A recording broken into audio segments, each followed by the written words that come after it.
Yan guys, magluluto tayo ng tinulang manok guys. So, maglalagay na tayo ng ano guys, ayun no. Yan, at saka yung upo. Yan, magkano na tayo ng sibuyas bawang sama-sama.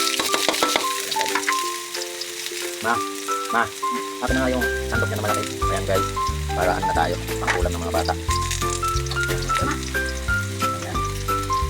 Nikos-nikos na tayo ng sibuyas bawang. Ayan. Nikos na tayo, bago natin ilagay yung manok. Ayan mga guys. Ayan. Yun, ano. Ayan, mamaya guys. Ayan. Ayan guys. Ayan guys, ilagay na natin yung manok. Ayan. Sinamay ko na kasi. Ayan. Ayan. Nahawa ko yung manok guys. Ayan, sisi ko. Ayan guys. Ayan ta, saka tawin. Kuha na ako ng tanglad doon sa taas. Ayan. Ayan guys.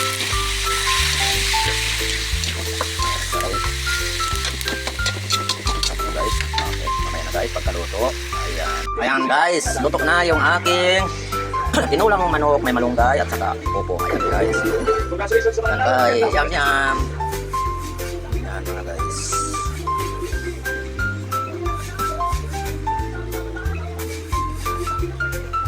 Chance to be cash. Araw-araw na dito sa balik. Marami pang araw-araw na dito ang isa-isa natin na Mr. Skinny. I want the food. Isang gambi may for real. Nais kong ipakilala sa iyo. Sige na. Ano po? Malaking pagbabago kung nasa pagtulad ako. Pero sa iyo na niya, dahil lang namin yan ang pagbabago sa kanyang